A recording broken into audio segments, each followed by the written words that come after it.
Specialized Bombad.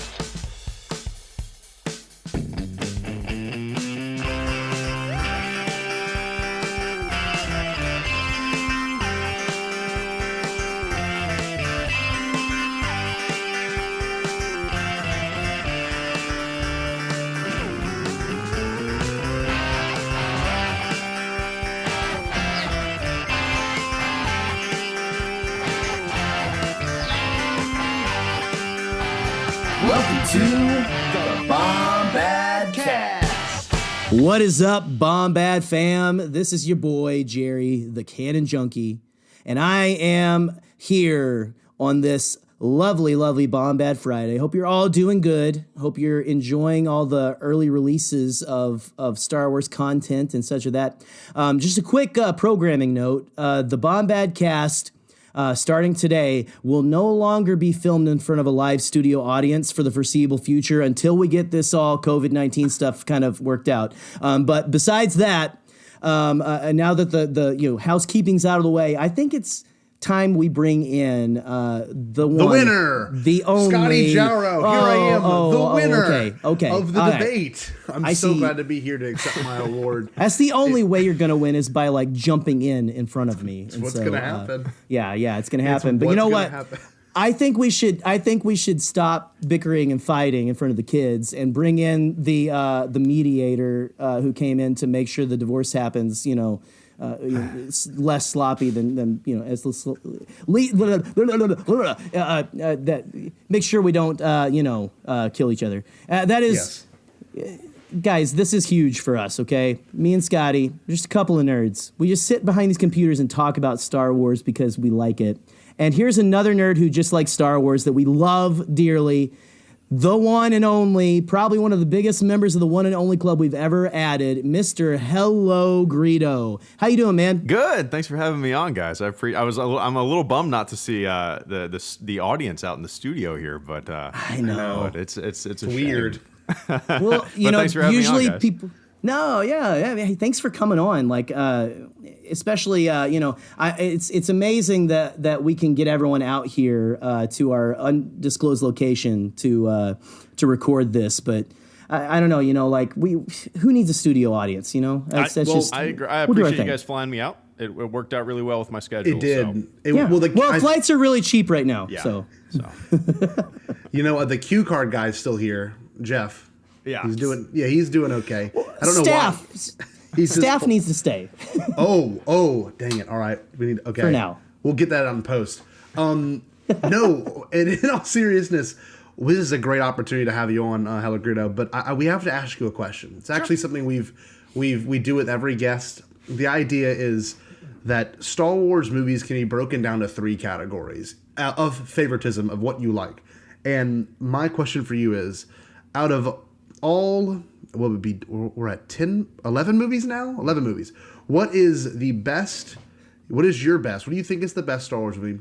What do you think is your favorite? What is your favorite? And what is the most fun? Because those 3 categories are all seriously different things. I agree. Yeah, definitely.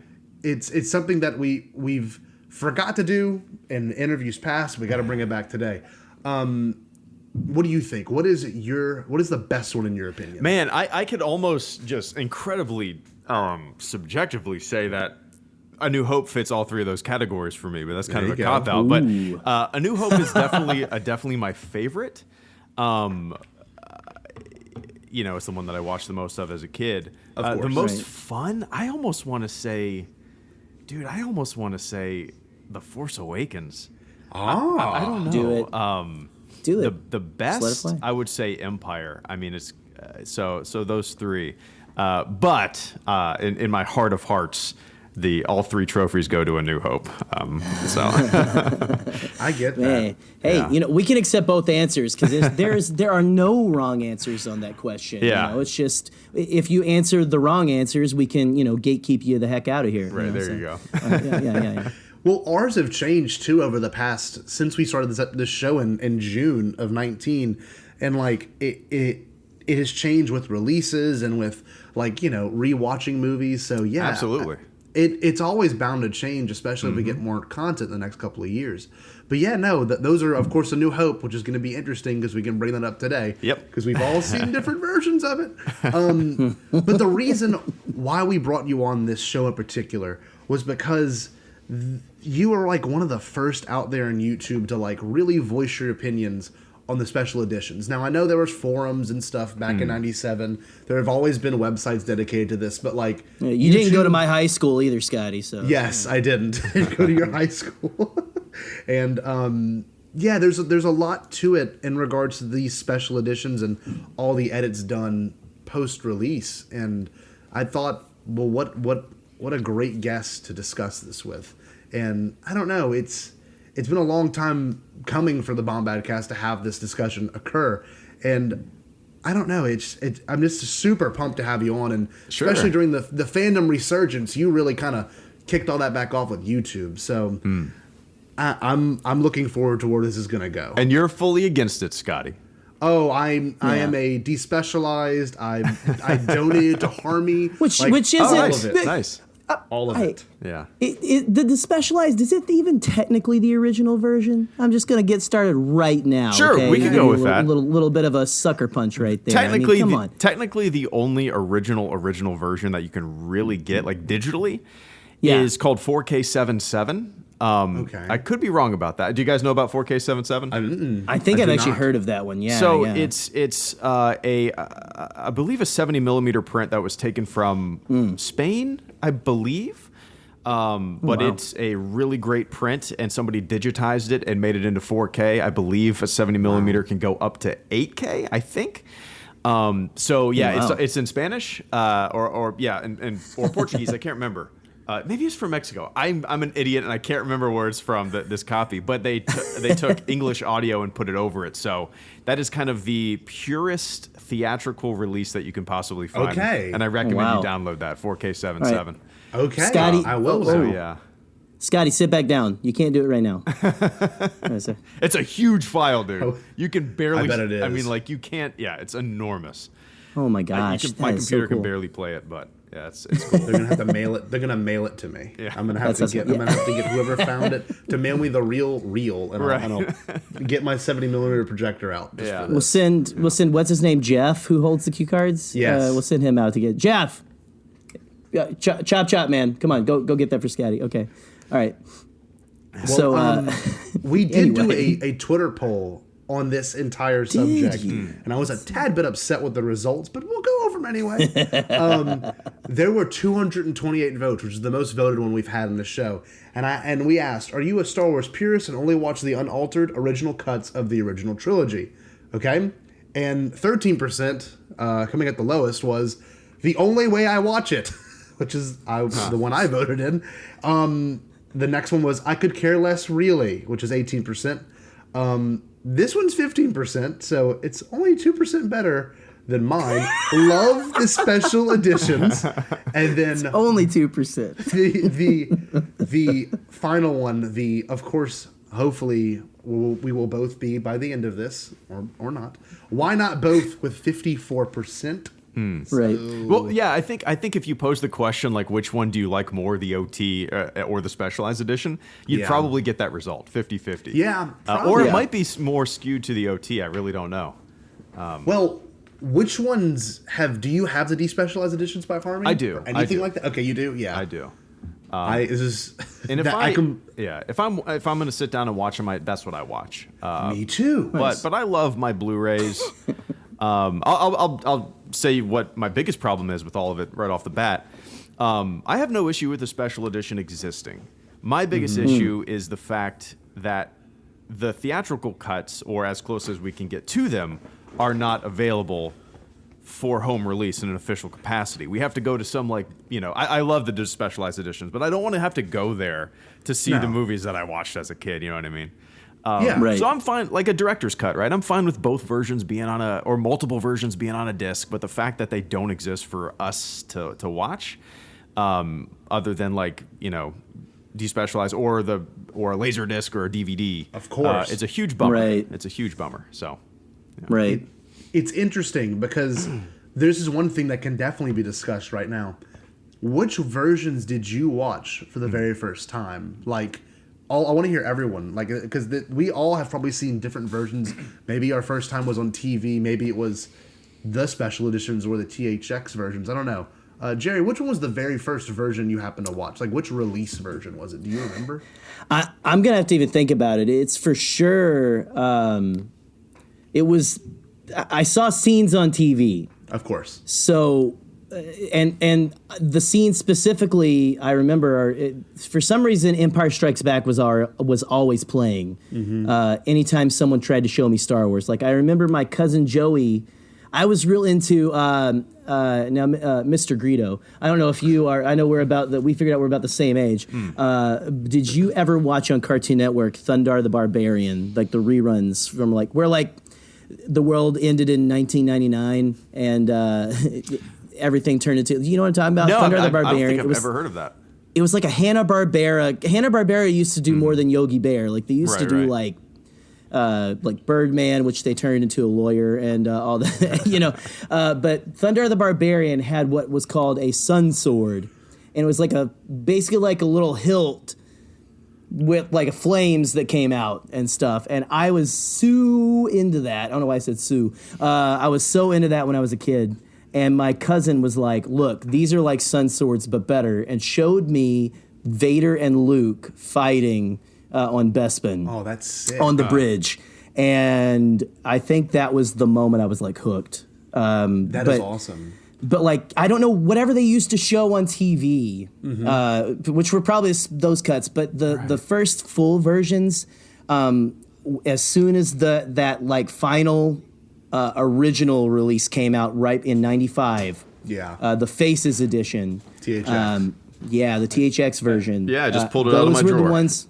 Yeah, man. I got it sitting right Those next to were me. the ones I just watched those tapes over and over. I've got that and my special edition box sets up in my closet upstairs. I got to find the VCR just in case it floods in Michigan. Just got them. Yeah, I got it as high as I can go because I'm right by the lake. So yeah. Who knows? Someone's playing Jumanji out there, so we'll see. Obviously. No, but so those were the ones I remember just running into the ground. But so Yeah. I guess you could maybe count the THX versions because I don't know what they were showing on TV before that. So mine was the same. I remember vividly. I was born in 95, so I remember watching the THX versions in must have been 99 or 2000. I was little. I was 4 or 5 years old. So watching those then, I remember specifically seeing those VHS, pulling them out the little cardboard set it came in. And going over to my grandpa's house and seeing a gold version of that, same exact little box set and being like, what is this? And this is no joke. I am not lying when I say this. I have never watched the special edition version from 97, but I watched the 2011 updated version, quote unquote, updated version of it recently on Disney Plus for when we did a big Bombad build up. I had not seen it. That's the 2016 version, my man. But I'm sorry. Travesty, take him out. He is disqualified. You have not seen the 97s. Well, I will say I was appalled at the Jabba scene. We will get into that later. Oh, you should see the 97 version. They're both disgusting. He looks like a scoop of ice cream with a tail. But I love it. So mine was the THX version. Okay. Rita, what about yours? I kind of remember, I definitely watched them on TV, but I kind of remember this CBS Fox box set that my friends had. Yeah. Or my friend had. Yeah, that was right before the Faces. Yeah, I don't know when the hell those came out, honestly. I don't even know if but I can kind of picture the cover, I don't know. But yeah, definitely the ones that I watched the most were the THX ones for sure. Yeah. It came out in 99, or 95 rather, and I was 9 years old, and I wore those out for sure. I bet. Yeah, man. But I get that. Well, the best part about the THX box set, the most nostalgic part, is I think before, if I'm not mistaken, they showed a trailer for the box set of the One Last Time. Yes. Did they show that? Then it went to the interviews which I'm getting chills talking about it. I remember vividly watching them, and that's how I learned what a director was. Like that was interesting. It, you know? That's interesting. I love those interviews, man. Leonard Maltin, I never skipped them. It just added a lot of context to it, and I don't know if the trailer. Maybe the trailer is on the VHS. I haven't popped these in a couple decades. I remember seeing them. I remember watching that trailer on YouTube recently and be like, this makes sense. I remember this. It's a cool trailer too because it shows the little tiny. I don't know. It's TV. Right. It's neat. Yeah. It's neat. But it's so good. It's the one last time. Yeah. Many apologies to Leonard Maltin and George Lucas. I watched those things the first time, and when I was attention span I had no attention span. You were normal. You wanted to get to the movie. I mercilessly fast forwarded through those things every time. But I remember watching those the first time. I don't know. Now I'm like, what was I thinking when I was 9? But I don't know. I was like, let's get to the lightsabers and stuff. I guess I don't know. So you guys were a little more cultured than I guess. So. Yeah, maybe. Now, y'all were both of the age to see them in the theaters when these special editions did release. Right. Did you happen to be in attendance, Greedo? I was, yes. Okay, cool. Yep, I remember going and seeing them with my dad. I was 97, right? Yeah. Yeah, 97. Oh no, January, February, March. Okay, yeah, yep. What about you? I was not. But I know you were. Scott, you were probably I don't know, drinking a juice box or something. Yes. But, I was not too far out of juice boxes, I guess. I don't know. You can drink juice boxes for a while. But no, I was. I went to see. I remember vividly going with my mom and dad, my whole family. We would go and watch every one of these, and it felt like forever waiting for the next one. We'd watch it, and the theater, I remember being packed, and then I remember being it's gonna be so long until the next one comes out. And I remember going to the advertising for these was amazing at that time. I don't know, Greedo, if you remember going to Taco Bell, if you went to Taco Bell to get all those toys all the time. Yeah, I remember the advertising part. I remember all that. I wasn't much of a collector though, but I do remember all that stuff. Yeah, I do remember all that. I was begging my parents every time we were I was once a week, let's go get the next toy. I got to get the whatever, and they release toys for every movie. Do they still do toys and stuff like that for Happy Meals and all that nowadays? They do, but they are not as good as those things. I still have the little. You just think that. Yeah, someday they're gonna. Yeah. But I've still got that. The best one was that mirror box thing, the magic box, where one side was looks like floating head of Darth Vader. Remember? Oh, dude, I cool. Wow. I can and the other side was Yoda. Right now. I've got that upstairs. I just got a new desk today, guys. I'm getting a good official setup now in my recording area. Yes. So I'm gonna set that thing on my freaking desk as soon as I get a chance to go back upstairs and get it. But man, just that was. I remember it feeling like it took 2 years for each of them to come out, and it was just I found out once a month, just a week ago. That's insane. It's so insane. But anyway. I'll digress because, again, I have very fond memories and all this. So I want to ask you both. I mean, the hype around it seemed insane because at that point he had announced that he was going to do this in 95 or 96 and he was going to revamp them and then re-put them in theaters. And there was a premiere for it for A New Hope and Mark Hamill was there, everyone was there. And then he announced on the THX box set that he was working on the next slate of Star Wars movies. And I'm not gonna lie, that's some genius marketing right there. Oh, yeah, for sure. It really is so genius because what a better way to show them what they're gonna do with this new tech, and then at the end of Return of the Jedi to throw in Naboo is just and Coruscant is just I don't know. I think it's absolutely genius. Well, Coruscant was in the 97 edition. Naboo was not. That was the 20. Okay. That was a 2011. Yeah. Edition. It gets confusing. Or was it the DVD box set? I think it was the 2011. I think it was the Blu-ray. I could be wrong. Right. I think it was the Blu-ray. I think you're right because I think I remember getting that. This is the first time I was in an apartment on my own out of my parents' house, and I was like, holy shit, we got this, like, look at that, there's Naboo, there's Right. Gungans on top of anyway.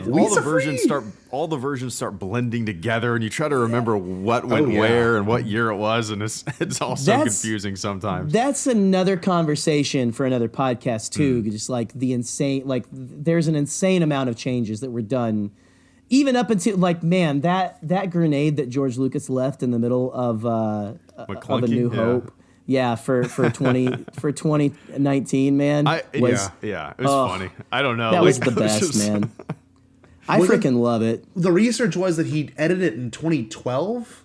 The McClunky like thing, that. right? He did it right before the sale, and it was like I forget who it was, but someone was like, that was like a grenade that George left for everybody, like waiting for it to go off. And I just I love George Lucas being almost like brilliant genius, but also like a little like unhinged and like almost trolly.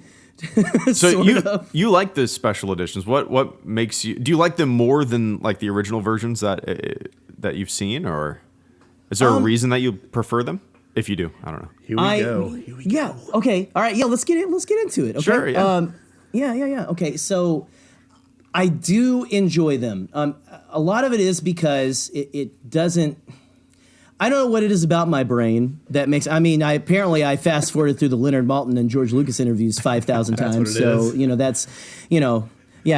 I don't know. I'm not helping my case here, so I don't want to do that because I cannot let Scotty win. But no, there's something about it where I was enthralled watching them in theaters. Maybe it was because it was the first time I saw them in theaters. But they're, again, like you said, they're different than they were. I kind of love Star Wars for the weird quirkiness and all that, which all of us do. Of course. And for me, there's something so endearing about George just like wanting to mess with it and stuff. And it's just, to me, it almost, and I know like, I actually voted in the thing from my Canon Junkie page in the poll, and I voted why not both, because I think they should exist. Mm-hmm.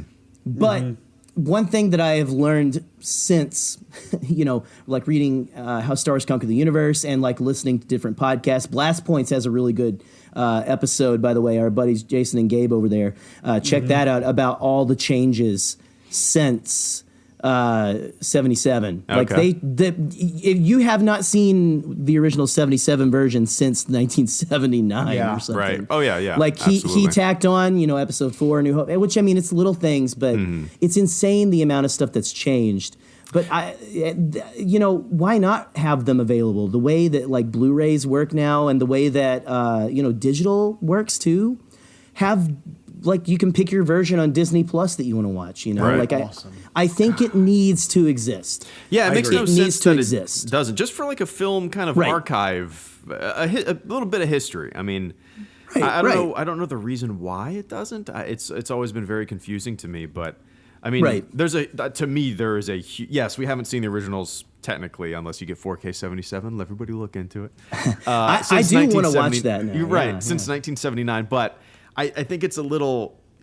It's not even comparable to say like. Yeah, he tacked on A New Hope, but then in 97 he threw Jabba the Hutt digital sock puppet in there. You know what I mean? It's not even comparable whatsoever. Right. Well, and I still wish they would go back actually and fix that Jabba one more time to make him a little. By getting it out of there.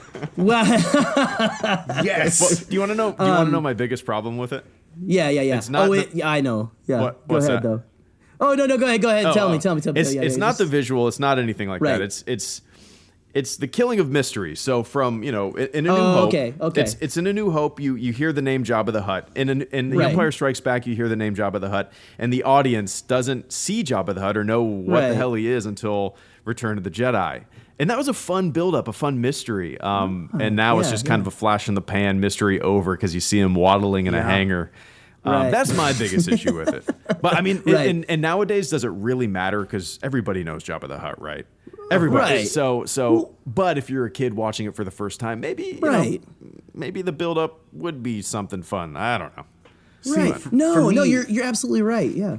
That scene in particular, I had not seen it. I've seen it on YouTube, clips of it. I know what it looks like from 97 and 2011. But when I watched it in 2019 on Disney Plus, the line that got me, and my God, it still frustrates me to this day, was the you're a terrific human being? You're a wonderful human being. I remember when you discovered that when we were doing, you discovered that while doing the podcast with me, and you were like, "I'm sorry, I find that so humorous. I don't mean to laugh at your pain, but just dude, it's just like you can write it off as it's Han being Han, but like." It's not, and like he's not even looking at the right thing when he says it, and like sure, it's just the walking over his tail. Oh my god, it's clunky as all get out. It's McClunky, man. It's McClunky. I get yeah, but like it's not. I agree. Here's the thing. I agree with you guys. I'm not. It's not Citizen Kane. No. And it would 100% like you get all the information from that scene in the Greedo scene with Han, which I'm sure we'll get into in a second. Just not even 5 minutes earlier, right? And but to me, again, I don't know.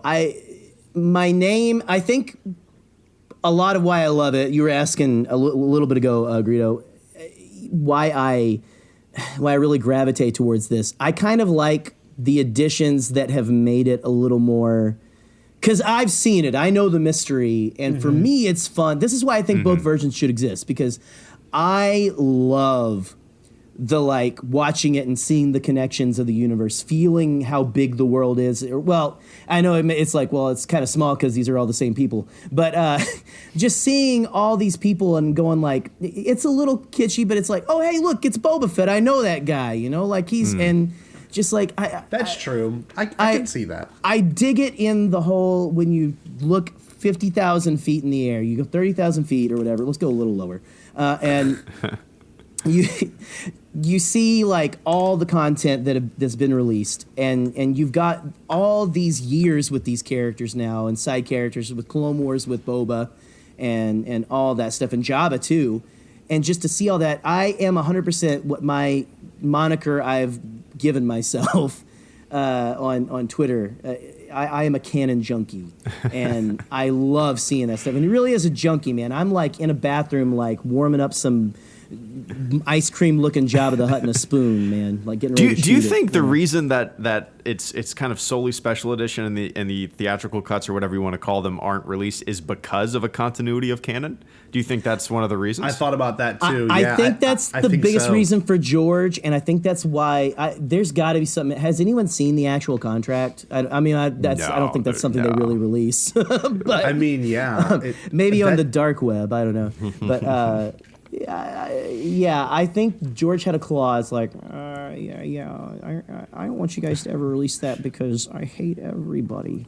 But yeah, I would. I mean, at least a handshake deal. There's no way. Right. I mean, I don't know. It's definitely or interesting. they're maybe they haven't done it yet because they want to. They've got control of part of Fox now. Mm-hmm. Yeah. I don't think it's far off, or at least I don't think it's impossible. I've been saying that for 9 years on YouTube. Right. I don't think it's impossible. I don't think it's a never. I think it'll happen, but it might be when. I mean, gosh, can't believe I'm about to say this. It might be when Papa George kicks the stormtrooper helmet. Could be. No offense. But I love what I do love. It's fun that. It's kind of you're being bad. You're making an unauthorized De-Specialized edition. You know what I mean? The fans are doing it, man. I just it's love it. It's the punk rock scene of the 1970s, dude. That's kind of, I dig that, I like that some people are just taking it into their own hands who have talent to edit and stuff like that. Of course. And it's pretty great. I almost like that better, honestly, in a weird way than getting an official release, but it's true. And it's kind of for the 50th anniversary, the 50th anniversary of A New Hope, I'd imagine that is in 2027 is when it's going to come out. Yeah, just that or the 100 year. When it's not even. There's no point. When we're all dead. Everyone who's bitching about it is dead. George is make sure all of them who were alive in the prequels are dead. George's consciousness will be in a computer, and he'll still be editing them.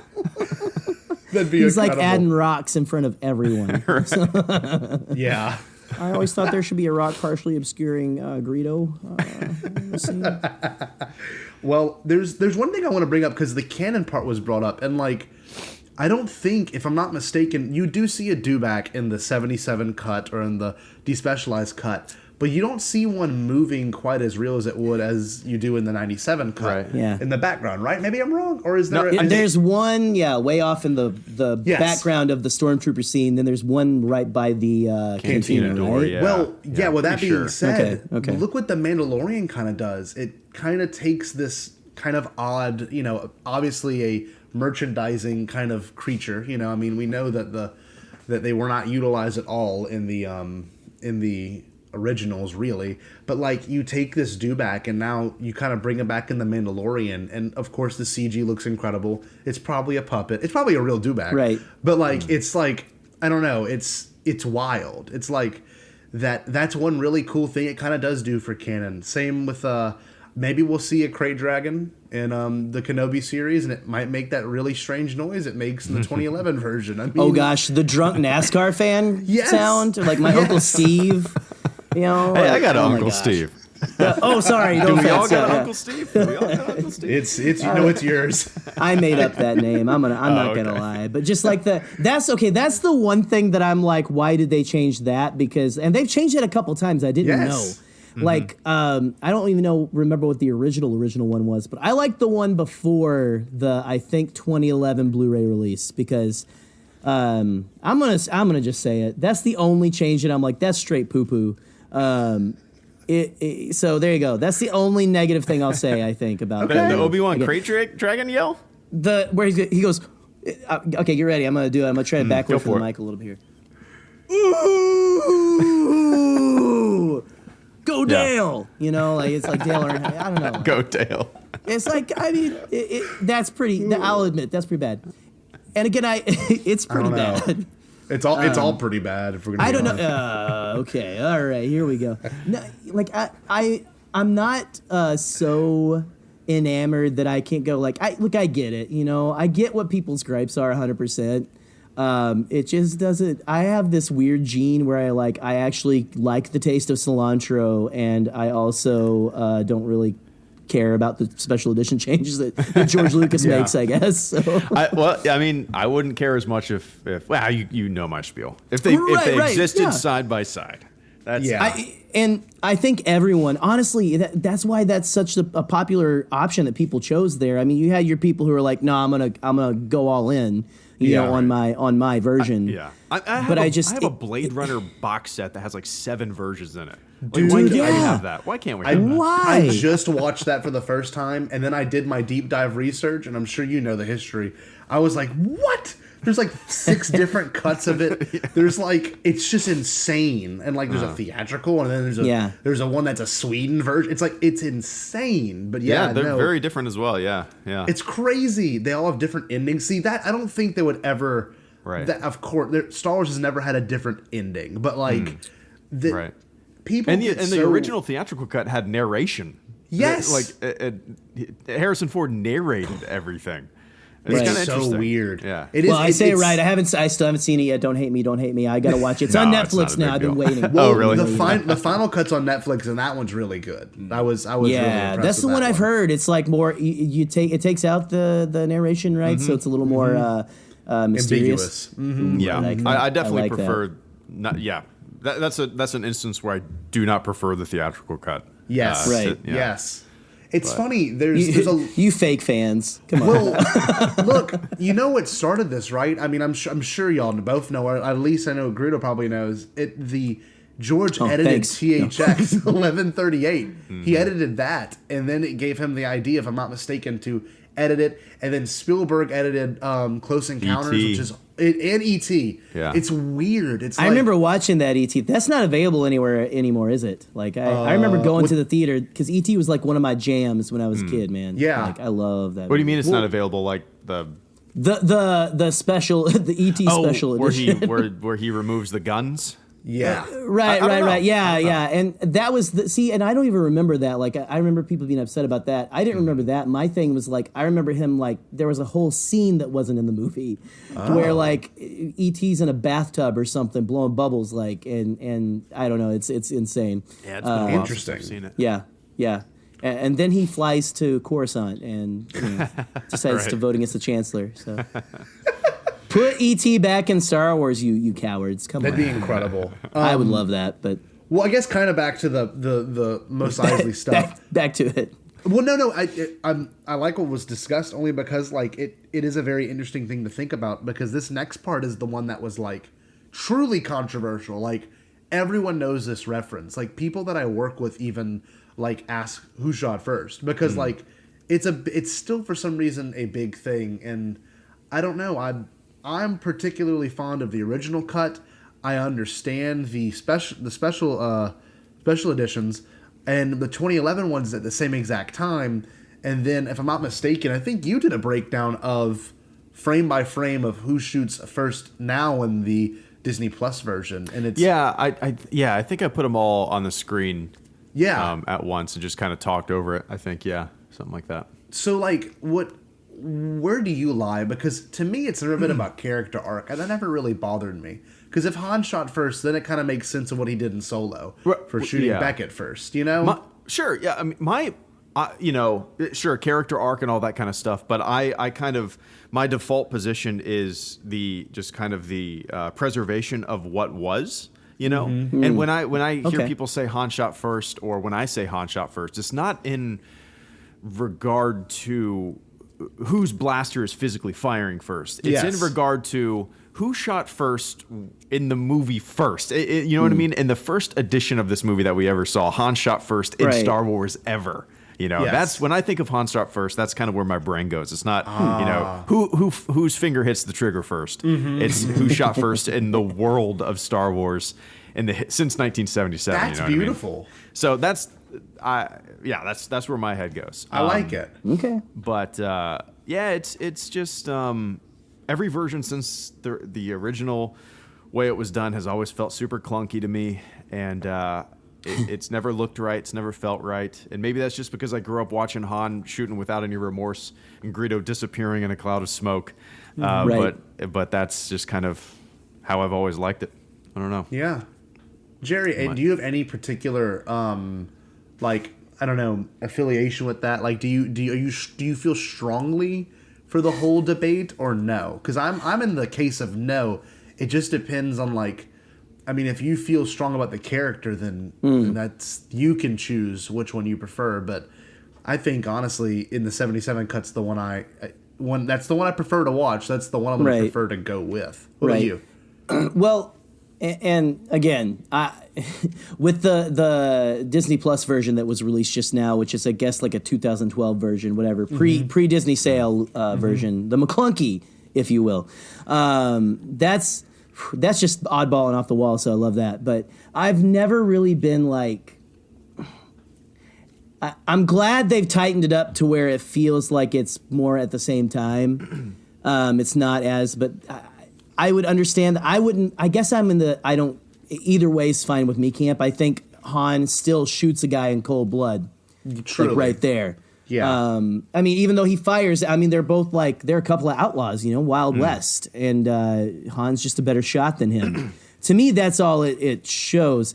But again, I guess I fall more into the, like you, Scotty, like, I don't really care. If it was the 77 version, that would work too. But I just, I understand the more, and I want to, man, I'm just begging for a VCR so I can watch the 97 editions to see, because I've heard it's really bad. I know I know YouTube, but you got to go, like, I don't know. I guess I'm a special edition purist. I tell you what I don't like, what I feel very strongly about you Scotty. You need a T-shirt that says that. Man. You do. We're gonna make one. We are going to make one now. I'm a special edition purist. But like, you gotta have like my face or something with like doofy glasses or whatever. I don't know, like I usually wear. No, dude.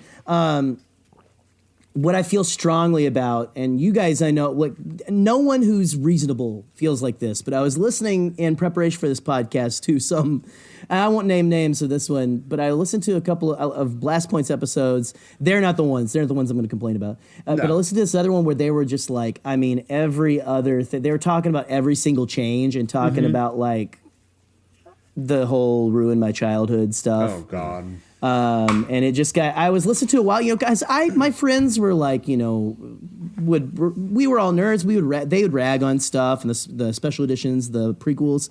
And, I would be there, be like, hey, I see what you mean about that. But this was just like, like my gripe. And here's my gripe. The thing I feel strongly about is, and this was said on this podcast, again, I'm not going to call them out, but they said that if you're a real Star Wars fan, the way you feel is Han shot first, and it's like just really like you're not a real Star Wars fan if you like think anything else except for what I think, and that's just not even George Lucas, obviously, because the man makes change. If he was still in charge, I mean, like you'd have Ben Solo saying like 5 different catchphrases when he hits the chain, like I mean, and maybe there'd be like a Ronto walking in front of him for some reason. But you're not wrong. No, but like, which part of me kind of wishes they would still do like special edition stuff. Again, if they released all the versions, I would love them to do some stuff. And but just the whole idea of if you aren't singing the Han shot first thing like fervently, and if you think anything else, then you're stupid and you really don't know the character, you don't know this or whatever, and I'm not here for that, Yeah. And so yeah, that's again, stupid. you guys aren't like that. Like Greedo, I love your analysis of it, man, and it is beautiful, and that is 100% why that should exist. Yeah. Right. Yeah. For me, it's not. I mean, Right. yeah. The whole character arc, absolutely. I mean, that's an argument to have. But to me, the biggest argument is just preservation. That's all it is. Yeah. Preservation. Yeah. Seeing Yes. the original version. Well, there's one thing that can be said. I mean, no matter where you stand on the whole debate, between if you like it, if you don't, there's a couple things that are universally, I think, good about the special editions. In particular, for A New Hope, the one I think is really awesome, and I'd imagine if you were a viewer back in '97, to see the Falcon, leaving Docking Bay 94 was probably such an incredible experience.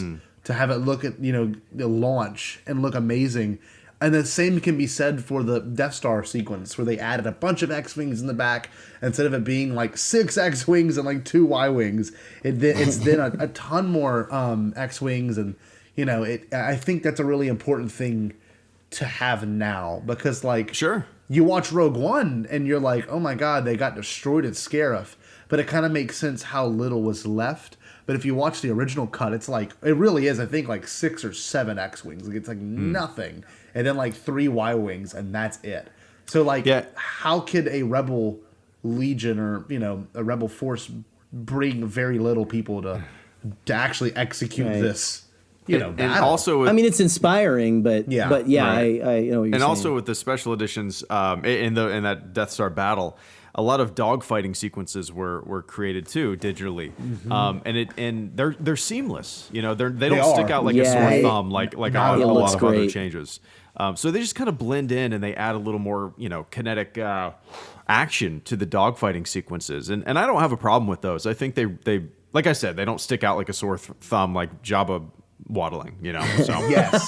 that is a my giant green go-to and tan reference. thumb. That is my go-to complaint right there. If I compare anything else, it's just big like big dumb Jabba walking around here. And I completely get that. And like, I hadn't thought about it that way. The same can be said for Empire Strikes Back, and even a little bit of Return of the Jedi, for that kind of idea of additions that aren't too out of place and have only started to look better as the years progress. Because we know they retouched them each release. So I'd imagine that if they continue to retouch them for some reason in 10 years from now, they probably look really good. But like I can dream, can I? No, I'm just playing. Didn't they bring Biggs back too in the special edition versions? Dude, I said I was listening. I'm just shouting out blast points like crazy tonight. Jason and Gabe over there, they do some great analysis on this stuff. But the Biggs, like meeting Biggs before his death. before his death, was not in there. There was some other scene that wasn't in there.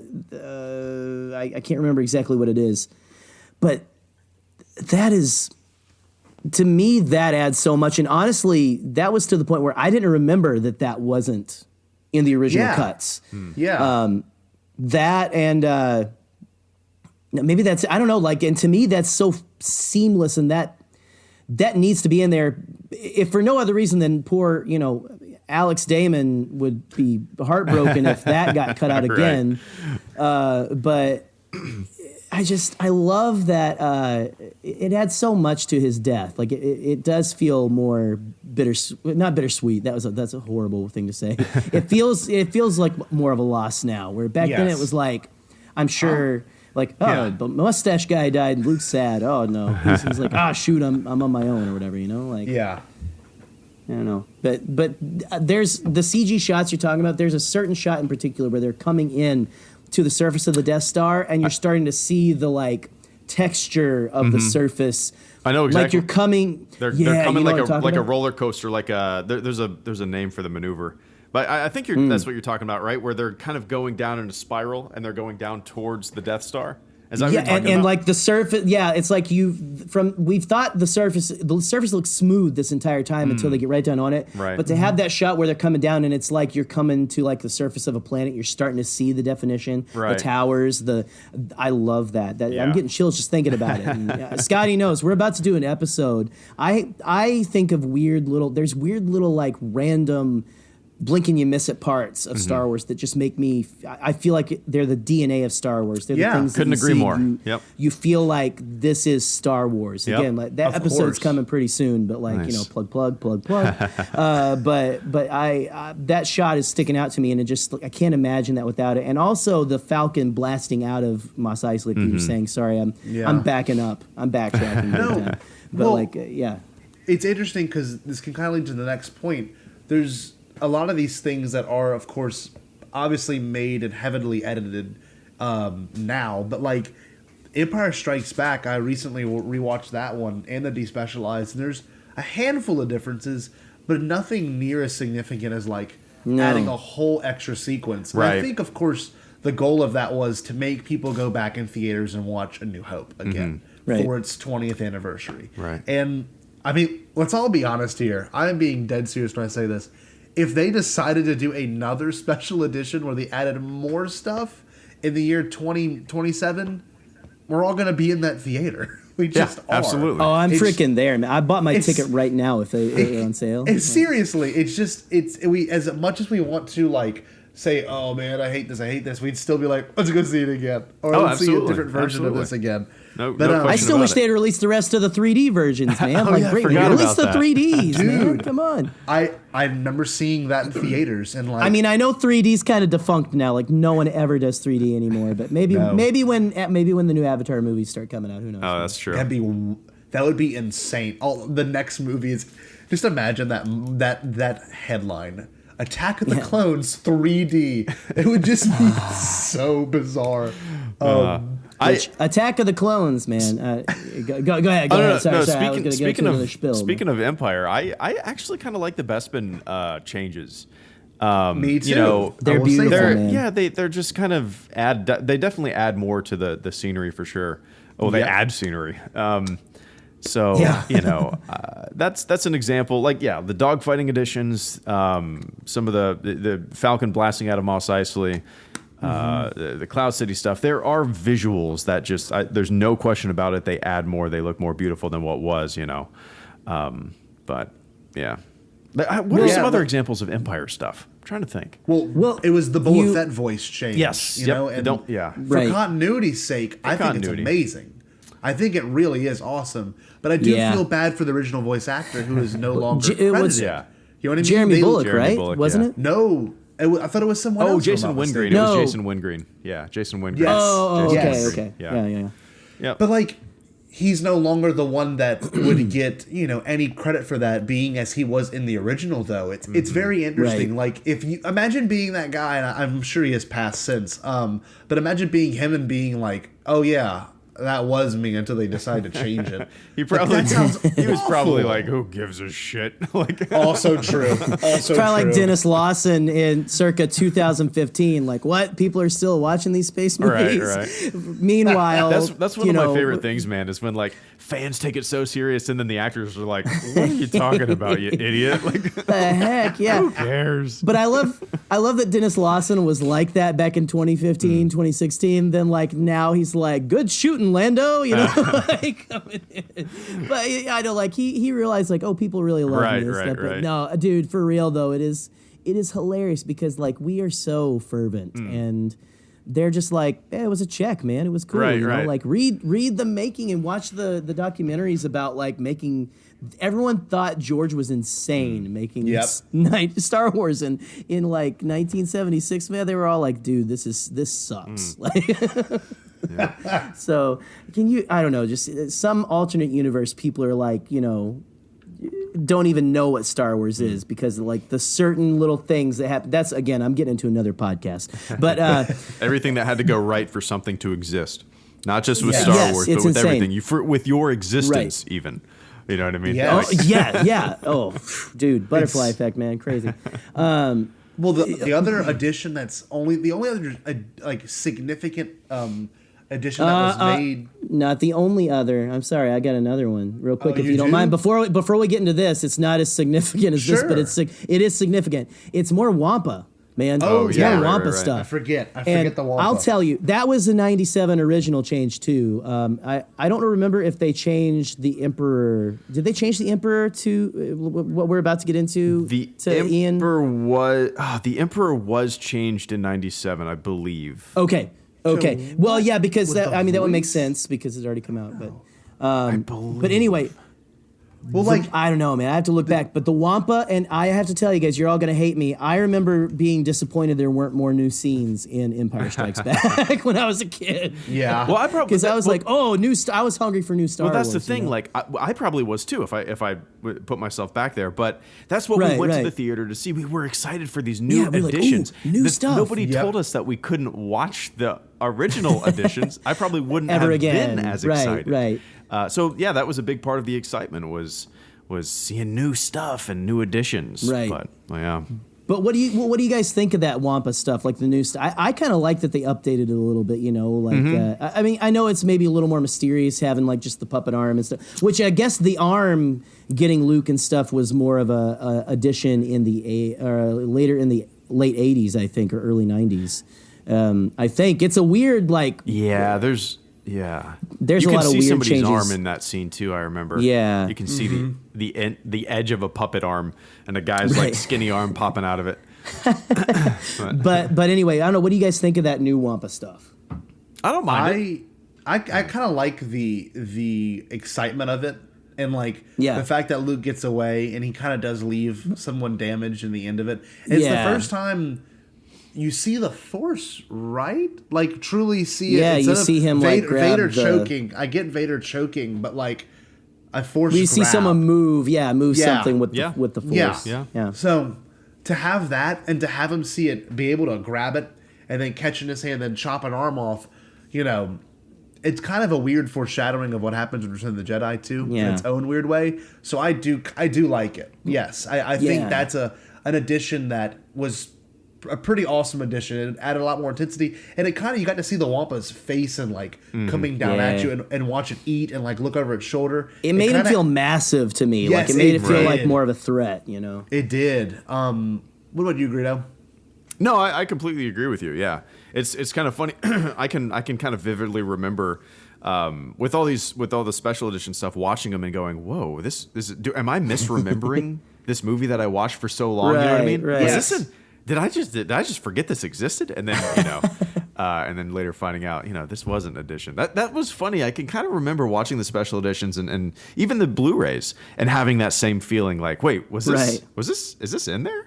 Was this all? Yeah. Right. Was this always there? It's kind of interesting how you forget but yeah. So I don't mind the Wampa stuff. Right. Sorry. We have to talk about my precious Wampa. So there you go. Okay, we can move on now. We can move on. My big thing about the Palpatine scene is not so much they added Ian McDiarmid into it, but like I'm pretty sure the dialogue has changed big as time, well. Yeah. Yeah. The original dialogue is this. It's tweaked slightly, right? Well, it says, "What is Or is thy it- bidding, my master?" And he says, "There is a great disturbance of the Force." And Vader says, "I have felt it." Palpatine responds, "We have a new enemy, Luke Skywalker." Vader says, "Yes, my master. He could destroy us. He's just a boy. Obi-Wan can no longer help him. The Force is strong with him. The son of Skywalker must not become a Jedi." And Vader says, "If he could be turned, he would become a powerful ally. Yes, he would be a great asset. Can it be done? He will join us or die, master." That's what he says. Now, the new exchange is shorter, if I'm not mistaken. "What is thy bidding, my master?" "There is a great disturbance in the Force." Vader, "I have felt it." Emperor, "We have a new enemy, the young rebel who destroyed the Death Star. I have no doubt this boy is the offspring of Anakin Skywalker," which I think is really nice, the first edition. Vader, Drop that prequel stuff. Drop it. "How is that possible?" And then Emperor, "Search your feelings, Lord Vader. You will know it to be true. He could destroy us." And then the rest of the part is the same sequence. So, yeah, I kind of like it just because it's, it gives that prequel continuity now. Makes it have more effort. I agree as well, and it's also what you just read. There's some surprise in Vader's voice. I forgot about that. And how is that possible? Is that what he says? How is that possible, or is something like that? Let me see. Something like that. It was where is it? How can you turn? Sorry, I'm just making sure I got it right. Find it, Scott. How is that possible? Question mark. Right. So there's a little foreshadowing there, and or a little.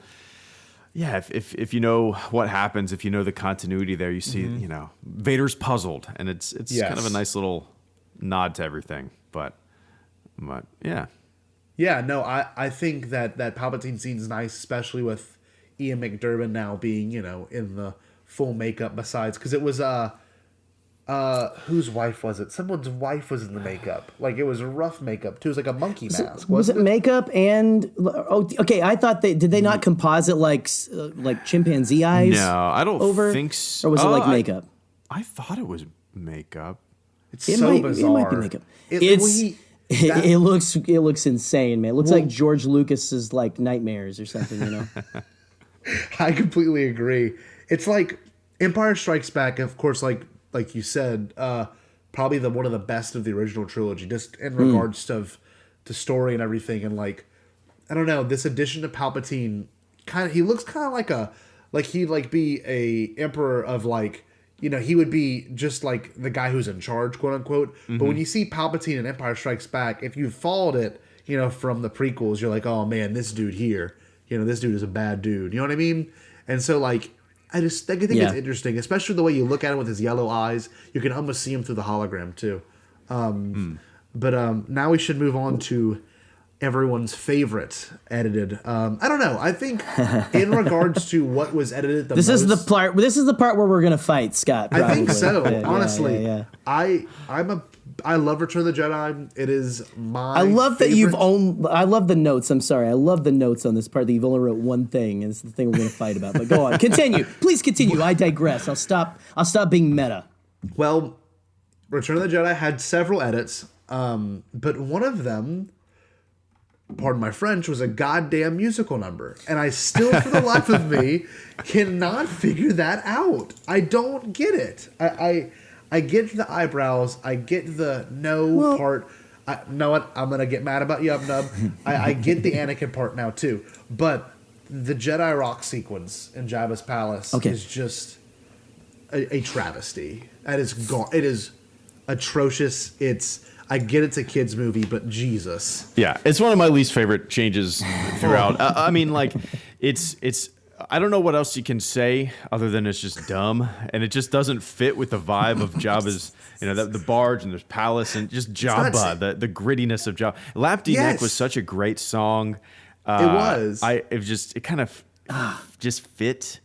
Yes. You ruined my bit. I was going to say, you guys are being too hard on Lapti Neck, but okay. Now, Jedi Rock. What a cool name for a song. Jedi Rock. I've never been a fan of it. It's one of the weirdest additions in there. And I don't know. It just, I like what you wrote here because I actually used that quote, and I'm sure you're going to read it. I actually used that quote in a video. So you go, please, the Polygon, if you want to read it. It's one of my favorites about that scene. It says, okay, well, I'll say this. The Polygon author wrote that the new material is an overproduced intrusion that takes twice as long to add nothing and distracts from the scene's intentions to establish the trapdoor leading to the Rancor and Jabba's deadliness. The same writer stated that he thought Latinx was a better song, describing the vocals of Jedi Rocks as a difficult to listen to, having the volume of a vocal fry of a high-pitched Tina Turner, but none of the soul. Ouch. And then that is scathing. Well, a Wired writer. That dude needs whoever wrote that. That guy needs a hug, man. Yeah. Whoever that is. I'm sorry, guy or gal. I love this quote: "A pointless Pointer Sisters ripoff." I think it's. I would say Dave Matthews of the Star Wars universe, man. Honestly. Oh, Zhao Yaoza Zhao Yaoza is kind of like Dave Matthews. And I like Dave Matthews. But see, I'm winning you over. You over. It's a mental game. No, please, you guys continue with your. Please pile it on. I'm ready to destroy you. Come on. I have a really interesting Jedi Rock story. Can I share it? Please, it's so yes, weird. but please continue to shit on the scene because I'm so ready to talk about it in a minute. Well, one thing I will say is it's like I, of course, never seen the special editions, but I played Battlefront 2 from 2005. Loved it. Thought it was an incredible game. They have the one level on Mos Eisley where you can play as all the heroes and villains, right? Mm-hmm. And the music would be like Cantina theme. It could be the other Cantina song. And then it was other like hero themes and stuff. But then it was Jedi Rocks. And as a 9-year-old, I'm playing this and I'm like, I've never heard of this in a Star Wars movie. Yeah. And I'm like, this is kind of groovy. Like, I'm digging this. Of your course, life is such a trip, Scott. Dude, you did not know that existed. I didn't know what it was Battlefront 2 in 2005. Yes. So here I am playing it, and like, I'm like, this is kind of good. I like this song. And then here I am, watching it on Disney Plus, and I'm like, well, I mean, I had known, of course, later when YouTube got a lot bigger, that's where that song came from. But like, vividly remember playing it in 2005 and being like, what the hell is this? This doesn't fit. No, it's so weird. But I don't know. I mean, the things I could say about that sequence, the Jedi Rock sequences, the music is just so strange, and like when the alien, little guy, some might say. Well, when he goes to play, oh my god! Well, when he goes to play the harmonica, and Zhao Yaz is like, no, and I'm like, oh god! Like, let him play the harmonica. Like, please don't stop him from playing the harmonica. And then Max Rebo takes a back seat, which is awful. They give it to Zhao Yaoza, and they give it to Slice Noodles. It's just awful. And like that CGI close up is just. They give it to Slice Noodles and Lapti Neck too. I don't mean to like. But yeah, a little. Yeah, for sure. But it's not. Yeah. It's puppetry. It's puppetry, and it's such a short, comparatively, such a short scene. Lapti Neck is background noise. That's all it is. It's right. This is in your face, like it's a dive bar, right? People complain about the Disneyfication of Star Wars. That Jedi Rocks is that started the Disneyfication of Star Wars. Yes, it is. And Lucas has always been a fan, of course, but. That was after Star Tours as well, so yes. Okay. I'm sure. It was the late it's all 80s. making sense. But you know what I love about Star Tours, the original, is that you had no idea like that it was you almost run into a tanker at the end that says literally fuel in English, and I just think that's so great that. Old Star Wars stuff where they were just like, everything just is written in English, right? Right. That's another thing they changed in the special editions, by the way, is that everything's in Arabish now. Yep. Well, you're welcome, tattoo parlors. This is one thing. That's a good joke. That's a good joke. Thank you. Well, this is the last thing I'll say about it, and it's a quote from Wikipedia because I think it's a great quote. Okay. Because just then the idea. I will let you go off. We will. I'm over here, man. I got my trainer is like, you can do this, Jerry. You can do it. Well, okay. So that's a good reference. Thank you. I told you, Greedo, man. We're of the same mind in some way, sir. Telling you. They're on the same wavelength, just like Rick McCallum was with George Lucas. So here it is. So it says, this was made because, according to Rick McCallum, Lucas could not achieve the quote-unquote large musical number he envisioned because characters could not move in certain ways. Sudos could not open her mouth to lip-sync correctly, and her eyes did not move. The special edition increased the size of Max Rebo's band from 3 members to 12. It's like Arcade Fire, man. You went from Come seeing on, Green Day to seeing Parliament. Like, seriously. Like, oh my God. I don't know. Do you have any remarks to say before we have him go off on his go for it. Jiao because Yaoza to say? Go for it. No, Jiao I'm Yaoza ready ramble. to hear this defense. I'm Yeah. not. Lay it on well, us. First of all, shout out to that podcast I was talking about earlier who apparently they're big Star Wars fans, but they don't do any of their research because they said that producer Rick McQuarrie told Lucas that he should achieve the large musical number thing, whatever, which I thought was hilarious. I think that's the point where I stopped listening. I was like, because they had just like gone off. They had gone off about like the Han Solo and you're not a real Star Wars fan, and then and they kept saying Rick McQuarrie. I'm like, you guys don't know who you're talking about. You don't know Big Rick sitting in his office with sunglasses and a cigar saying, "Oh, that's awesome, George. I love it, George." Anyway, yeah, Rick McCallum, definitely a yes man, but also thank you for yes-anding Jedi some rocks. things, sir. Thank you Yes, for yes. Jedi rocks. Well, all I'll say about this is, first of all, Jiao Yaoza is a treasure. I own a Jiao Yaoza action figure. It came in one of those I wish they would do these more, like the packs that came with like the backdrop from like. Oh yeah, Right. those are cool. It was Kenner. It was still Kenner back in the day, I think, wasn't it?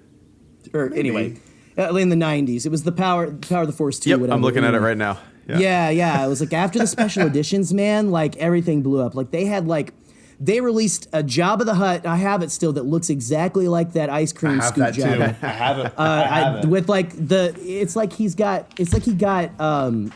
like he went to Bosley and got his green to cover more of his forehead again because like the tan goes way too far up his head, and he does not his head is not. Anyway, I'm going off on. I'm trying to find Jabba. a picture here. But dude, okay. So first of all, I love the little turtle dude. I have that. Yeah, look, he looks like frickin' what's his awful. name? What's his name from The Shield on FX or whatever? Like the main guy. What's his name? Look at that. It's like, I mean, no offense to that. That's like very offensive to him, I'm sure. You can Okay, turn his so head back and to the wiggle his musical tail. number. You can make Han walk over him. What I love about Star Wars is that it feels like it is Flash Gordon fan fiction. It's a space opera that you like take every single genre of film or whatever you've ever loved, music, anything, throw it into this blender with space wizards. Voila, you got a Star Wars film that's probably going to piss a lot of people off. But I don't know. There's something, and again, I love all of the Lopty Neck stuff too. And Lopty Neck is a great song. Jedi Rocks to me is just, it doesn't bother me because I'm like, now on this side of everything, we've got diners in space, like 50s diners, feel however you feel about it. You've got all these things, and I'm like, why wouldn't they have places to eat? Why wouldn't they have a Dave Matthews cover band coming in here with a turtle who plays the harmonica with a cord attached to like whatever stool he's sitting on? For me, again, it goes back to the weirdness. It goes back to the, I don't know, man. I kind of like that, and honestly, I'm waiting for another. I mean, we came close to it in Solo, but it was more background and stuff with like Lulio Primoc and the other. But just, it's a thing where gangsters in this galaxy, it's like the 1930s style gangster where they had these famous acts come and basically they held them hostage and they're like, hey, entertain me. But it also shows that Jabba the Hutt is a vile gangster, but he's like trying to impress people, make them think he's those gangsters. He's Goodfellas, man.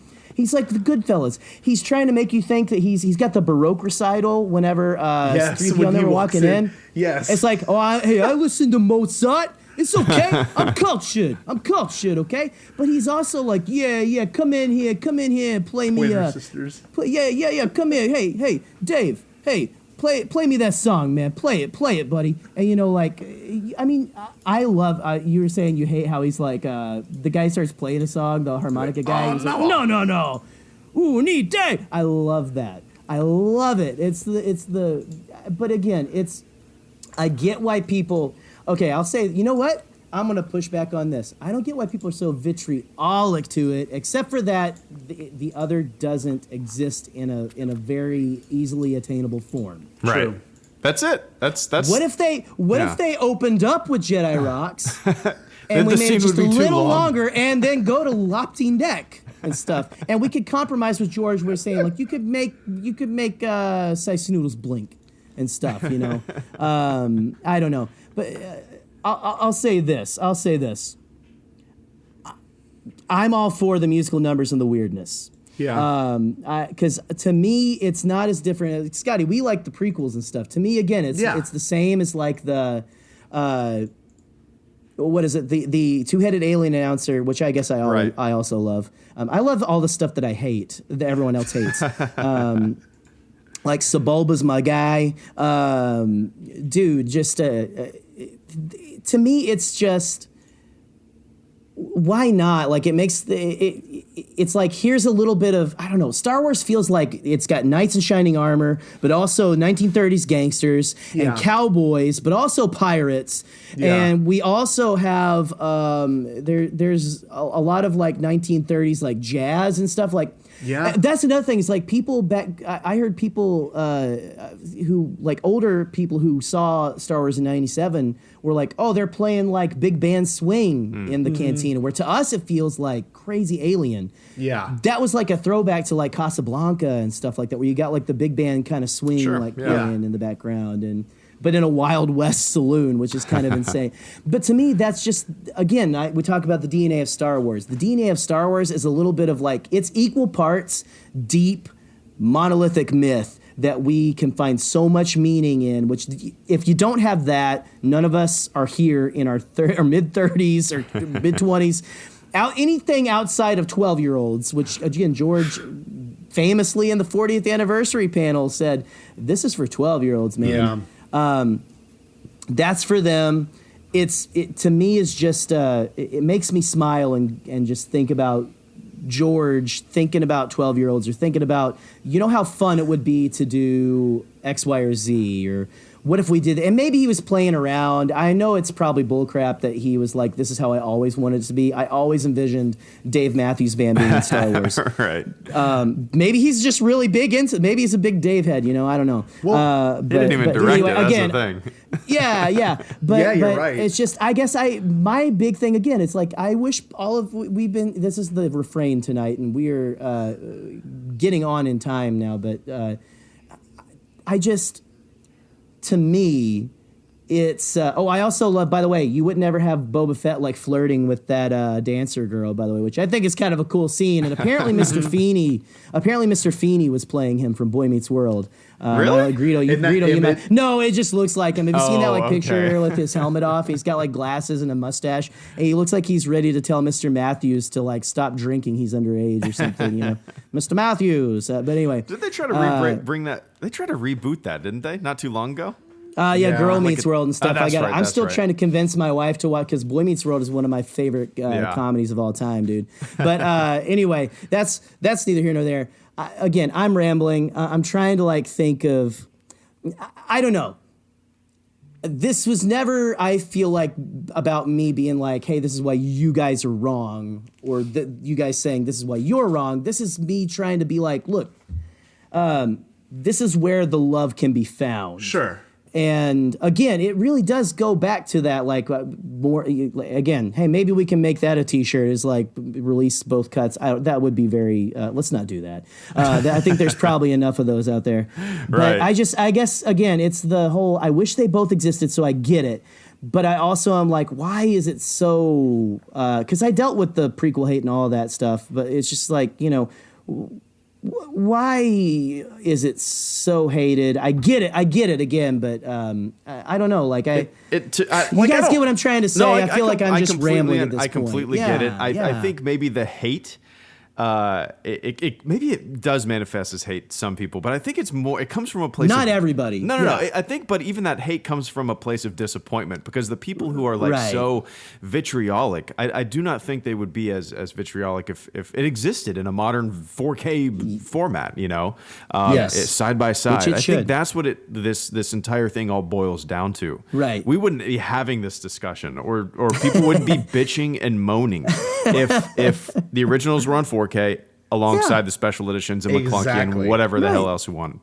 But until that happens, I think, and once again, I love the De-Specialized Edition and all that kind of stuff. We're just going to have to keep watching bootleg Star Wars movies. I mean, I don't know, which is a bummer. Like you said, man, it is a bummer, but that's kind of cool that it did create almost like that, like underground, like punk movement kind of stuff. And but again, this entire podcast has just been us saying like, hey, why don't they just release both? Right. I feel but that could be the real theme of it all. I mean, that is a very honest opinion because there's also some great music that's not even, you can only find it on YouTube of when R2's like serving the alcohol to people. Oh yeah. Like there's that song that's in that one. It's like it's like really awesome and weird and groovy, but like, and you get a lot of Max Rebo on that thing. And I love Max Rebo. I love all of the band, man. I love them.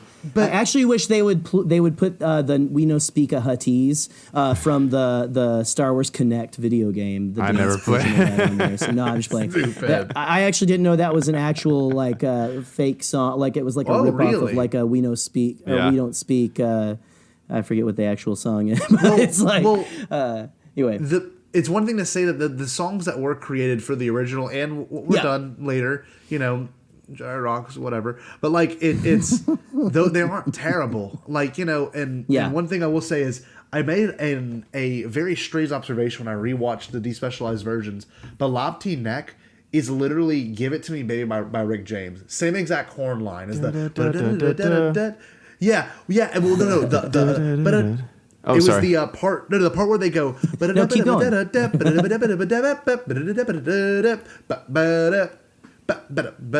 played trumpet. I was just about to ask you. Yeah, I was just about to ask you. In high school, but like I thought you were just a scat, like part of the scat team or something. Yes, I was big into the scat game, snapping and all that. Like anyway, go on.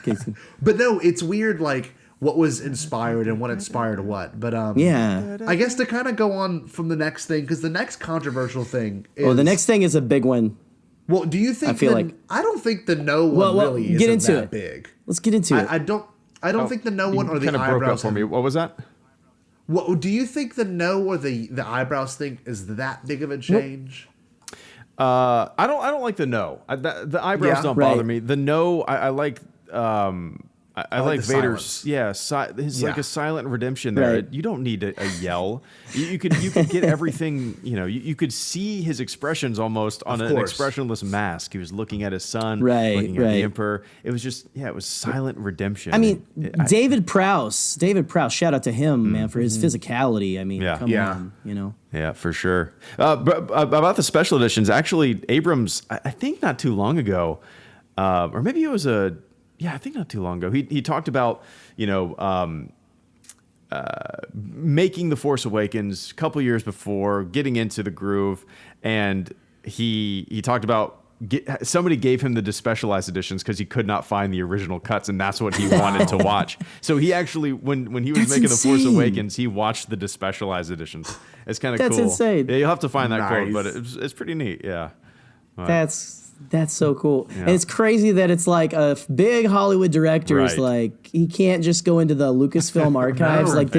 Did George like take them all and like shoot them into the sun? Like, get these pieces of crap out of here. Well, I mean, I don't know. Again, no, I'm just saying like, I really want like, whatever George was on whenever The Force Awakens came out, where he said the famous white slavers line when he was a little hurt. It was a bad breakup at first. Right. But I mean, it's understandable. The guy had control of something that was his baby for decades. Yeah. Yep. I can. It's a good guy. You're gonna get salty if everyone's like, making those like, people versus George Lucas and like yelling at you. I mean, he's said as much, Yeah, for sure. Yeah. It's just kind of sad because maybe if we didn't like. Not us, but maybe if some people didn't go so ham on George, Right? And the thing is, like, because he's human, he's just human, right? And when he goes to celebration or when he goes to events, it's just an outpouring of love. It's incredible. I can't imagine he hears much of the bullshit online. He's not sitting there listening to dumbasses on the internet. You know what I mean? Like, yeah. His exposure to fans is in person at celebration. Right. So. Man. My favorite thing was like at the Phantom Menace panel last year in Chicago, watching that video, of him looking like he's like shooting in like the basement I'm recording in right now, going, if you're here, I love you. And like just hearing George Lucas say the words "I love you" to fans was like one of the best things. And I don't know, but like, no, you're absolutely right. But if I may digress, or if I may like backtrack to the no, Scotty. Yeah. That was not a 97 change. That was that was a 2011 Blu-ray change. Yeah, I remember that. And that was I'll say it. Look, it doesn't bother me. And I get why people don't. And I like both. But it doesn't bother me, and I kind of like it. It almost fits a little more with Revenge of the Sith. Yeah. I think it's equal parts that, but it's the one thing, and you guys know I don't like saying like any creator is giving a middle finger to anyone else, but it's the only thing that makes it feel like George going, like, screw you guys, I'm going to make him say no in this. And like he did. It almost feels like the biggest middle finger, like going like, you didn't like the no in Revenge of the Sith? Here, he's going to say no here, this big pivotal scene, which is like kind of hilarious. But I've heard someone else describe it like, someone was like making fun of it too, and I thought this was hilarious too. Again, back in the day, we all used to be able to make fun of this stuff and still be friends. It's only social media that's kind of gotten us up in each other's butts, but butt hurt or whatever. But they were like describing it like why it's silent and he can like pick up the emperor and then throw him down the chasm, whereas like now he's like no, and it's like the emperor is like shocked and Luke going like, what did you say? No. What's going and like picks him like whoa right. Like how did he not know it was gonna? But I don't know. Again, it's one of those things where I get it. And I don't know, we can all still be friends and stuff, but that's the biggest thing where I'm like, that is probably one of the only things I'll ever say. That's a big middle finger to to people complaining. Maybe not middle finger. Middle finger is, everyone always says that, like, with everything. But like, it's the biggest, like, forget you guys, I'm going to do what I want. Yeah. And like, here's Darth Vader saying no. It's the biggest thing that feels like that to me. And I, again, think it's kind of hilarious. But also... I forgot where I was going, so let's continue doing something else. Okay, so, gosh, what was I going to say? Anyway, go on. No, I can't remember what I was going to say. There you go. I don't mind the eyebrows. Just a quick the eyebrows, opinion from everyone. Eyebrows, I don't care. What about you, Greedo? No, it doesn't bother me. No. What about you, Jerry? No, and I mean, I didn't even notice it, but I was, again... some of the podcasts I was listening to getting ready for this to kind of make sure I had all the right changes in my head, so I could stand up for my special editions. They were talking about how like, what was the, I'm again doing that thing I do where I'm like a canon junkie and I'm a big fan, but I forget the important names. The name of the actor who played Anakin. Oh, Sebastian Shaw? 83. Sebastian Shaw. Yeah. And I always want to say Sebastian Stan, which is...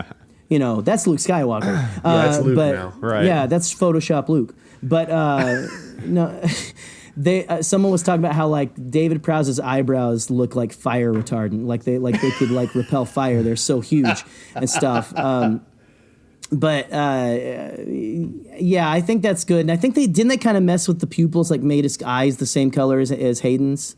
Oh, I'm not sure. That's actually the first I've heard if that's the case. They took the eyebrows, but they messed with the eyes, basically gave him Hayden's eyes. Huh. which is kind of neat because it's also kind of like, dude, it's been like 30 years? Dang, like that's, your condition has worsened, sir. But no, that's same as the Tatooine sun, I guess, on poor Obi-Wan. But I don't know. No, my long-winded answer again too, as why I don't think the eyebrows are important. Well, the next one, because I kind of want to end on a bang. I want to end on a big explosion of response. Sure. But Force I Ghost see what you did Luke. there. Force Force Force Ghost Luke. Anakin. Well, I'm sorry. Yeah, I'm sorry. That was Rise of Skywalker. Force Ghost Anakin.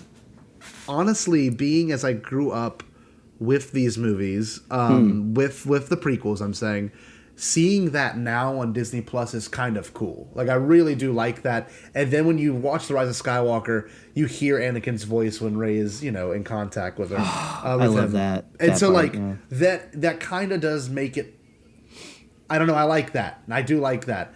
But I don't mind Sebastian Shaw being in there as well, because I don't. That's the thing with Force Ghosts.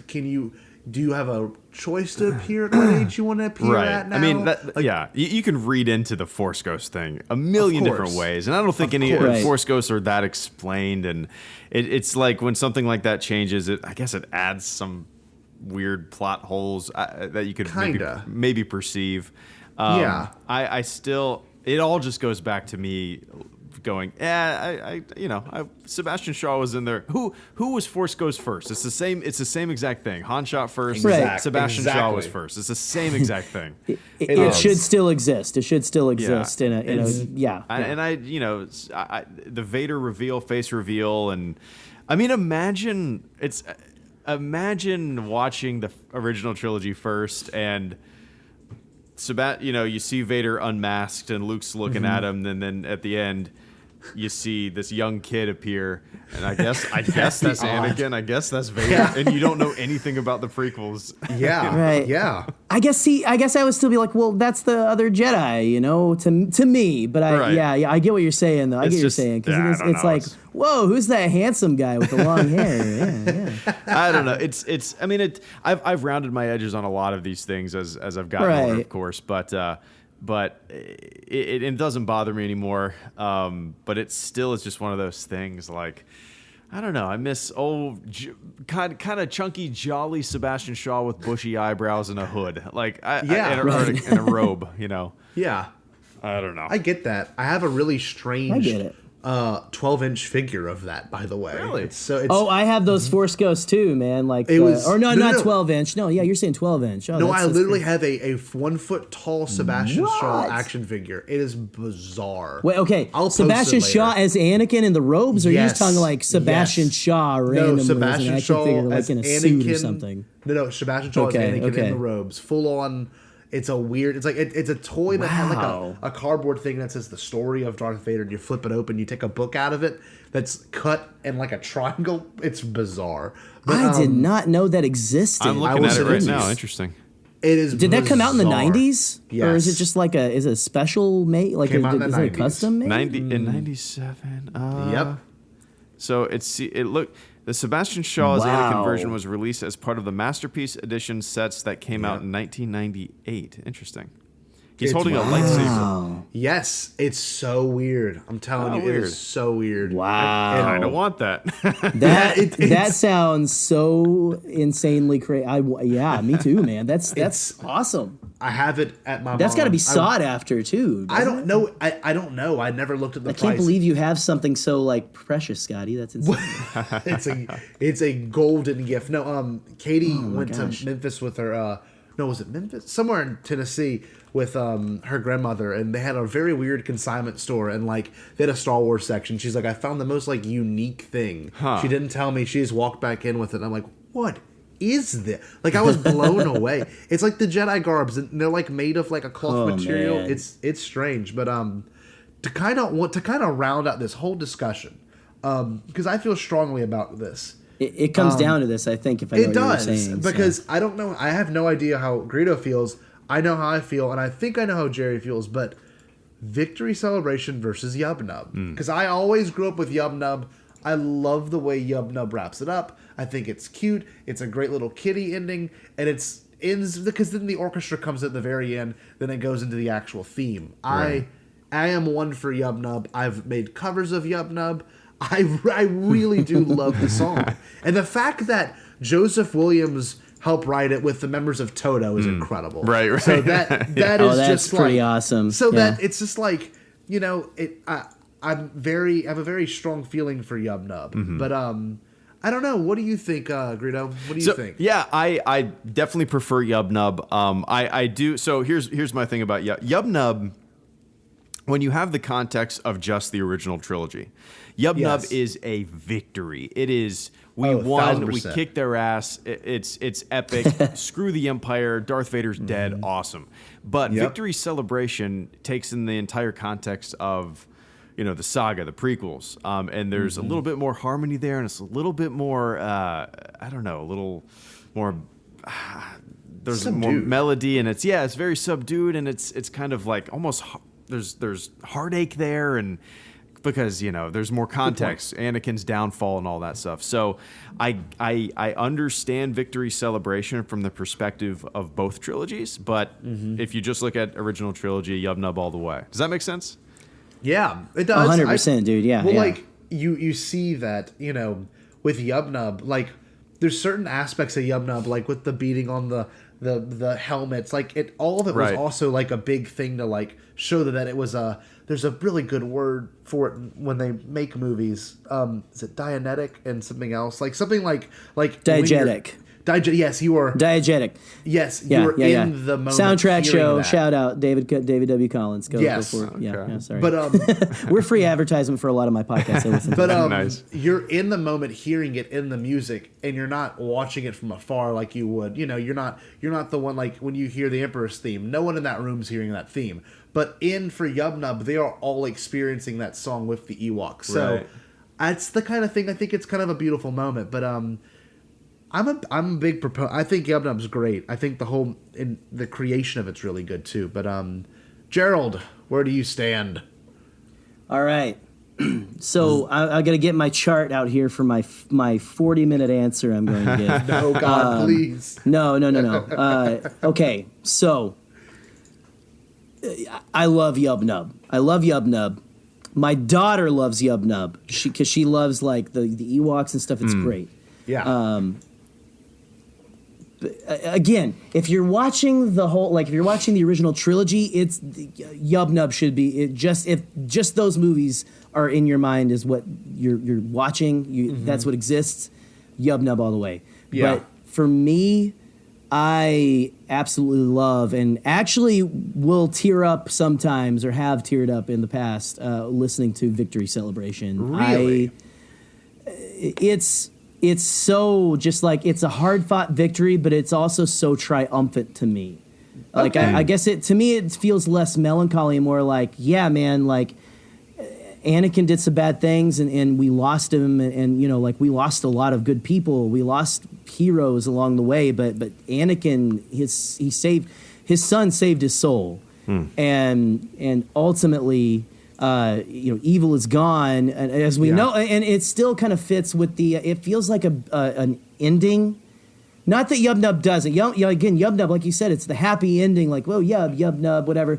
First of all, would Lando be dancing to that Yub Nub song? I think Lando in real life would be like, hey, what is this? You know, like He'd be boogieing. He'd be dancing. He would be dancing. Yeah, you got a point. They'd all be you got a point. Yeah. I'd be like, yeah, man, all right. But no, there's something about it. I love that. And that's why I like the kind of celebration at the end of Rise of Skywalker. That feels like a graduation march. Yeah, you're right. But this just feels like this was a hard-fought victory. We made again. I know earlier I was saying like, this is for 12-year-olds. Let's leave the singing bear with the antenna, singing Dave Matthews songs at the beginning of Return of the Jedi. This is for 12-year-olds, but this is also just some deep, like, this is modern mythology, as they say. This is like a big epic story. This is this was a fight for the soul of the galaxy again, we know continues on, but still for this moment, we have victory, and victory for a longer time than every other war, than every other movie. This is like we beat that dude for a long time. Like it took him a long time to come back, and there's something about just the John Williams coming back and like writing this thing where it's more modern and stuff, but I just I don't know, I just love the emotions behind it, and it's got choral in it as well. It brings in the choral people. It's like there's people towards the end, and there Scotty, they do beat the drums in there. Yeah, but it's like a little bit, yeah. Bloop, bloop, bloop. Yeah. But again, it's the thing where I get it, but like, if I had to be true, and again, I am going on a 40-minute answer, even though I actually was joking about that. But yeah, I have to lean towards Victory Celebration just because it means a lot to me for some reason. I don't know. Like, I get it. Even though I heard totally the up. Yeah. It's just, I don't know. It is the feeling of this is what this has all been about. This is Star Wars, you know. So, and thank you for coming to my TED Talk. So, I don't know. I'm very happy that we could have these moments to discuss this because it's something that I've always wanted to bring up. But seriously, this has been a very fun discussion. Yeah, and we what barely it fought, Scotty. Dude, we barely. No, fought. we didn't. I mean, I still won, but we barely fought. We're on our best behavior because we have a very, we have a nice guest inside. Yeah. What it all boils down to is it should exist, Yes. and we're all going to be bummed out until it does. So. Right. Or we could be weird little teenagers that tag things at the park because we want to have the de-specialized versions, and we're going to continue to slam stickers on under the desk at school they find 5 years from now. Yeah. That's how we feel. Yeah, absolutely. Yeah, it should totally. Yeah, again, the theme of this whole episode is they should both exist. They should. Yeah. It should be available. Play in the sandbox as much as you want. Yeah. But leave a little section for me. Leave a little And section. again, Definitely. I would love for like George to go and add, and he did. There, Scotty. We'll have to talk about like some quote unquote special editions of the prequels because there's some stuff, man. There's some weird even ones the now. the home video release of all of them was different than the actual theatrical Yes. cuts, which is interesting. So weird. But yeah, gosh, this is George. George is just I'm so glad we have George Lucas. Let's just say that. He's an interesting. He's an interesting guy. So the last thing that I will say is that for I'm sure you guys are curious. Though your Anakin Skywalker figure, there's 134 listings on eBay of that exact figure. Wow. Holy cow! And the How much cheapest do they one go is going for? for $5. No one's buying them. Go give Sebastian Shaw some love, guys. Come on. I kind of want to buy one right now. It's so. I'm telling you, You should it's live so on. We're gonna weird. pressure you. On, I about to say live. But dude, I'm blown away that there are so many in the boxes and unopened. Yes. I mean, isn't this the is box crazy. weird? It's like Yeah. a pyramid shape. That is crazy to me because of how many. It feels like so many people would be like all over that. Like maybe Yeah. we're breaking some news here, man. Scotty, who knows? Like, I'm telling you. hey, guys, gonna share do this is- episode of the Bombadcast with all your collector buddies. You're who gonna see really these like things go up on Sebastian eBay Shaw, like man. $300. Yeah, get them while you can, man. All I Just- searched for on eBay was Masterpiece Edition Anakin Skywalker. Wow. That's it, and it popped up, so you'll see it. That is My wild. goodness, Anyway. that is insane. Yeah, Well, so one thing I will say after is- you guys, real quick, after you guys listen to this, after March 20th, the prices of these figures will go up. So just know that, guys. One thing I will say is the only reason I would ever get rid of the Sebastian Shaw figure is if I got my life-size Pepsi display Watto statue that was at Taco Bell's and stuff. So that'd be the only way man. to get rid if we traded. But no, in all seriousness, Oh, I want a life-size Hello Watto. Greedo, thank you so much for coming. Yeah, for man. this episode. Absolutely. Thanks for Oh, having This me. was dude. a total blast to have you on, man. Seriously. Seriously, And, man, it's so much fun hanging out with you. Yeah, Like, thank I you so appreciate much. it greatly. I'm glad we got this conversation in. I'm glad you guys are able to shake hands afterwards. Yeah, the bloody fight. There's enough screaming and yelling about nonsense on the internet. Yes. But it all boils That's down true. to let's just let them exist. That's it. Let him exactly. Let's Exactly, let them yeah. exist. Get your plugs in, man. Where can the wonderful Bombad people find you? Just Google HelloGreedo. There's Twitter and Instagrams and Facebooks and the YouTube. It's all YouTube, basically. Yeah. Seriously, if you are not subscribed to HelloGreedo on YouTube, what the heck are you even listening to this for? I mean, come on, So no, seriously, no, dude. You run an awesome channel and stuff, and we're seriously so happy to have you on. I so. appreciate it, guys. And Thank you so come much. back anytime. Come back Yeah. if you want to have just a crazy kickback conversation. Anytime, man. You are part of the Bombad fam now. That sounds good. I'm up for it. Awesome. Yeah. We'll get you and Pete on at the same time. There It'll you be go. a huge dude. powwow. But no, I think everyone's heads would explode if we had that. Probably from sheer volume of how much we would all talk. I don't know. Right, exactly. no, it's been an awesome time to have you here, man. And there's just so much more that can be discussed in regards to this. So maybe tune in for some futuristic stuff that'll do with this. But our next episode actually deals with hopefully in front of a guest of mine. If this COVID virus does not get everyone, we'll have a guest on to talk about the inspirations for A New Hope. So our listeners can stay tuned for that. But I'm Scotty Jarrow. You can find me at @TheScottJarrow on Twitter. You can also find us at TeePublic if you want to get a shirt that's the Bombadcast. I got a shirt on right now. We got a lot of insane and also fun designs, guys. Go check us out and stuff. Show our store some love. Yes, and don't buy the knockoffs. We apparently have knockoffs still. Yes, we've got knockoffs On Amazon? No, just on random bot ran sites. It's so where it's I think they just go through TeePublic and download shitty pixelated versions. Yeah. And, it's weird, man. It's weird.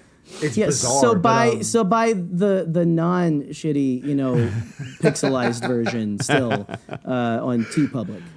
That's awesome. But Jerry, where can they find you, brother?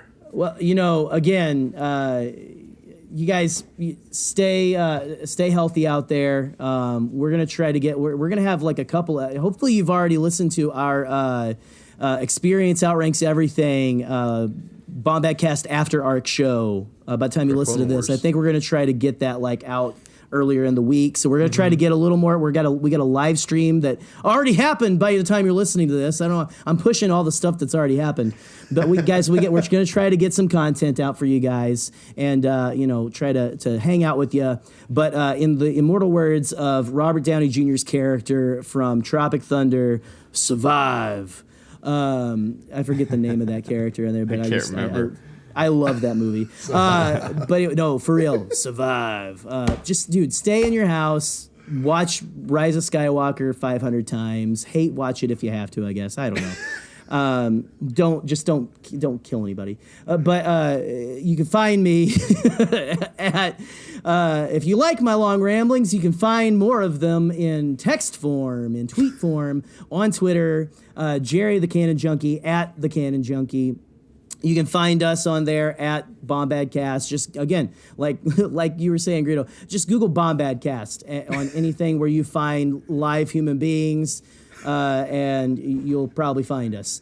Join our Facebook group, over there with the rest of the conspiracy theorists talking about the big hoax of everything going on and stuff. On Facebook, it was the Bombad fam. And until next time, guys, stay Bombad.